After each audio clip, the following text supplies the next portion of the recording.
Every time I'm on a plane, also, the person that's sitting Is in front of always me is on scrolling Zillow. And I always You want to should hand him a just- business you card. should. You just stick it between the seats. With a note on it. Get off Zillow. Zillow sucks. So we're here to expose Zillow. Zillow is not the most reliable source of information for consumers, and we want to tell you why. So stick around to learn why, in the state of Idaho especially, Zillow is just not that accurate.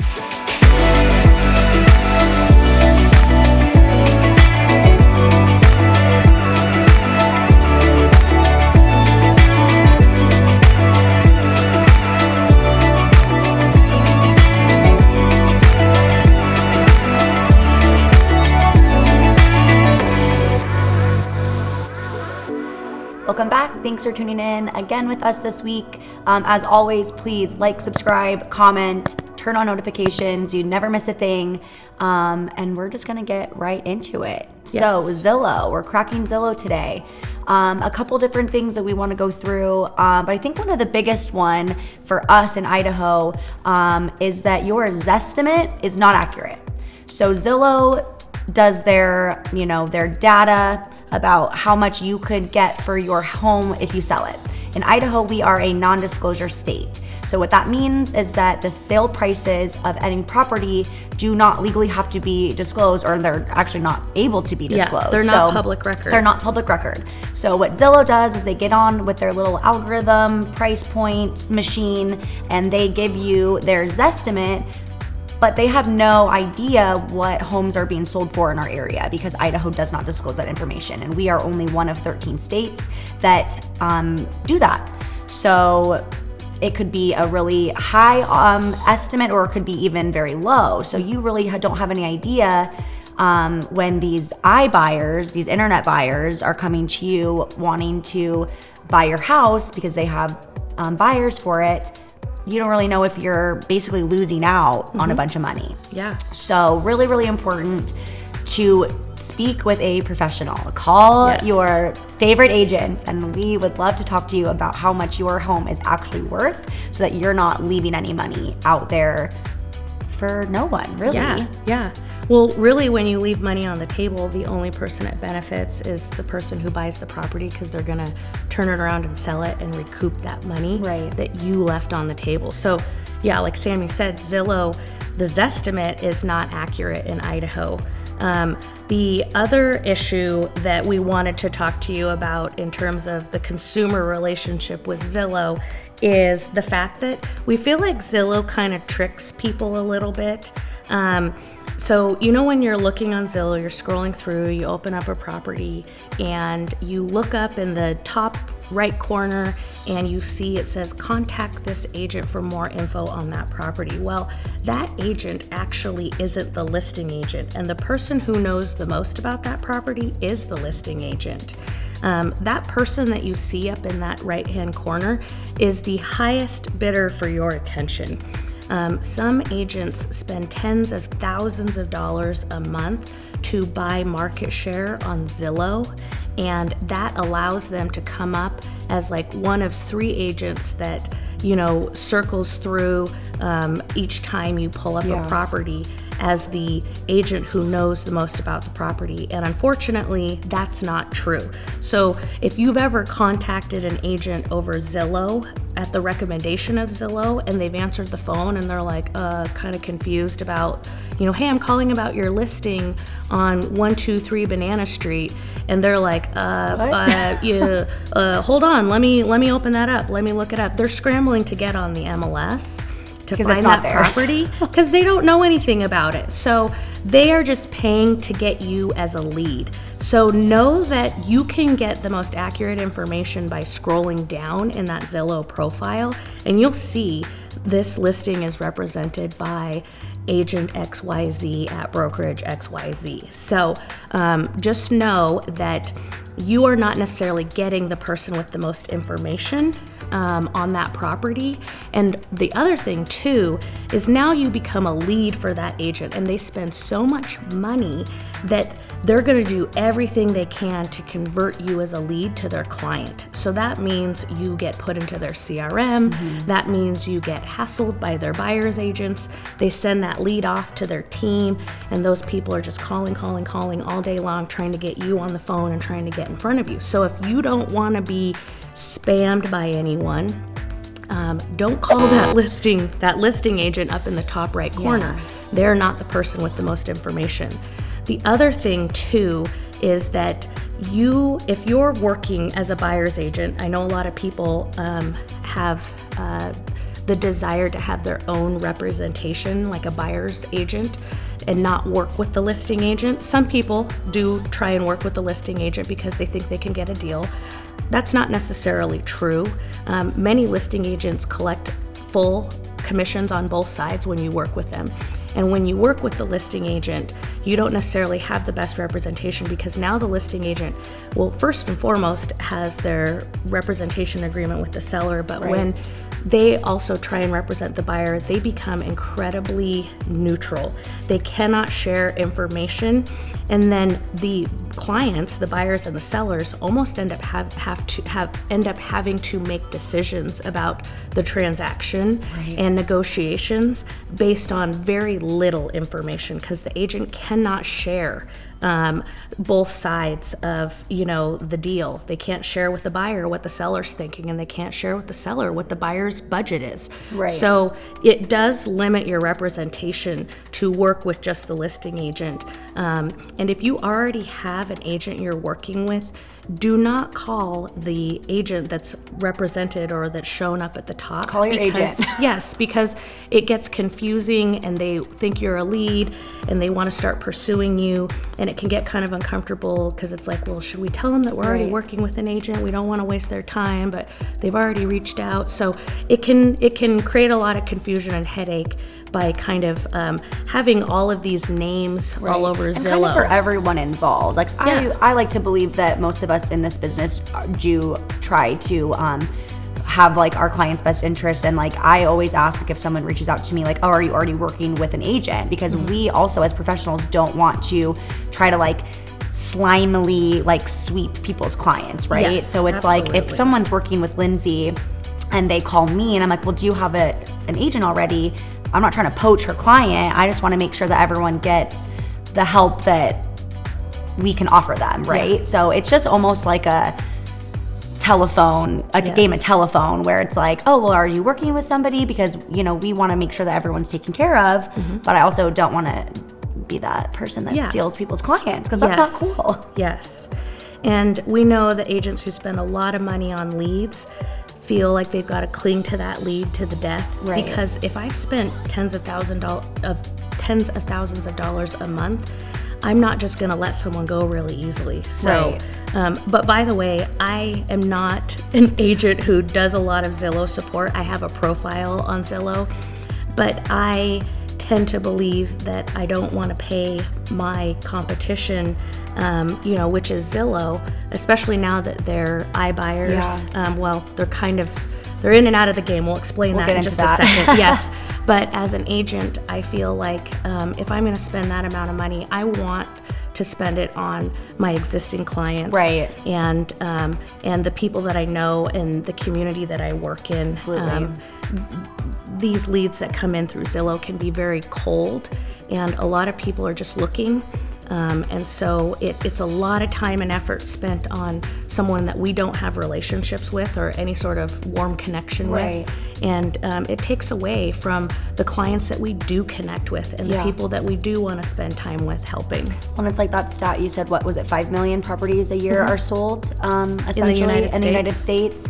And there's 100 million leads that come out through Zillow. Yes. So that just kind of like puts it into a little bit of a number perspective, where it's like Zillow's feeding all these agents, like even sometimes if you're a lead, your information to multiple agents in that area, they don't go anywhere. So it's like, we would rather put our time and our effort and our energy and our money into people that we can actually help, rather than these these cold leads that come in through Zillow. Yes.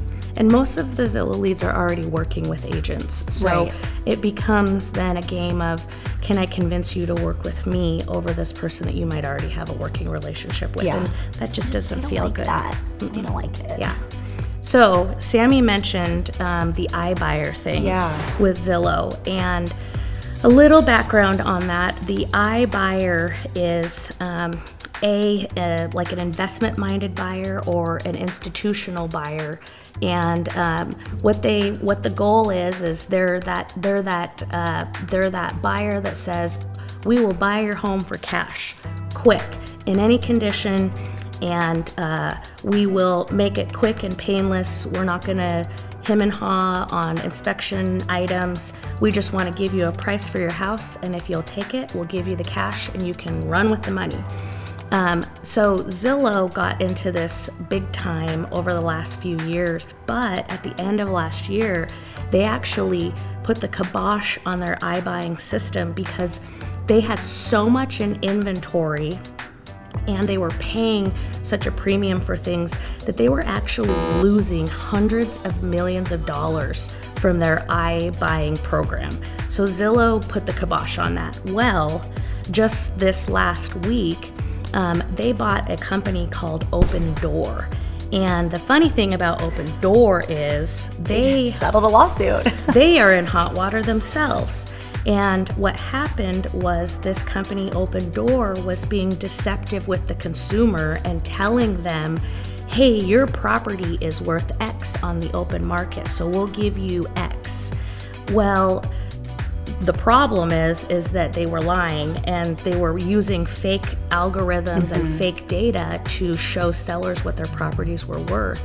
And in reality, they were forcing sellers to leave tens of thousands of dollars in value and equity on the table. And usually, when people go the iBuyer route, it's like, oh, I just need something quick. I could probably get more. I don't want to deal with agents. Like a for sale by owner, I don't want to pay commission. So I'm just going to find an iBuyer. Well, if you had an agent involved, you would have gotten tens of thousands of dollars more, even after paying commissions to a realtor. And then you actually have true representation from an agent who lives in your community, who you can see face to face every day. You're not just a number in the system or a cog in the wheel. You actually have true personalized representation. With an iBuyer system, you don't. And that's what Open Door got in trouble with, is they were deceiving consumers about the money they could make on their house and claiming it was the same as market value, which especially in Idaho, they don't know what market value is because it's not disclosed. And during the pandemic and even into 2021 and the beginning of this year, market value was whatever someone wanted to pay for it. It was usually a bidding war. Yes, and that was getting bid up. And so, no, iBuyers were not giving market value for the property, and it was deceptive. So Open Door, they settled for how much? $65 million. Yes, a massive they had to pay settlement. Back to consumers because they were being a little sneaky guys. Yep. And the reason that iBuyers oftentimes purchase the property for less, like we mentioned earlier, was that they have to be able to make a profit. It's like a person who flips a house. Yeah, it's a business. Yes. I mean, it always, at the end of the day, but... Yes. And if you purchase a house for, $300,000 and you have to do a couple of updates to it and then you put it back on the market and you have to pay a commission, or you want to try and recoup your investment, you got to make sure that you purchase it with enough room to get a return on that investment, or have a better after repair value, where you can actually make a little bit of money, because these companies don't work pro bono and they're not charities. And so there's no way that an iBuyer program will ever give you market value, because they have to be able to then resell it to make a profit. Right. And that profit that they make is the profit that you could have made. So the Zillow trickery, I guess we could call it, the deception of Zillow as like a consumer partner, is something that real estate agents like to educate the consumer about a lot, because we actually kind of fight with it a little bit. Yeah. It's very common for us to meet with a seller or get a call from someone and be like, well, I saw on Zillow my property is worth X. Right, and it's kind of sparks these almost uncomfortable conversations with sellers where they're like, well, no way, like Zillow told me that it's worth this. And you know, when we sit down with like hard comps and data that we've, you know, spent time calculating and putting together, and it's just like, it's uncomfortable to be like, actually, I'm really sorry that your house isn't worth this much, it's actually worth this much. And then, you know, depending on who it is, that might like not be the best news to hear from somebody, and then they're a little upset or sad. So it's just, we wanted to put out the most accurate information from the get-go, right? We don't ever want to come back to somebody and say, actually, it's worth $50,000 to $70,000 less than what Zillow is telling you, because it's almost like when you overpromise and you can under-deliver, right?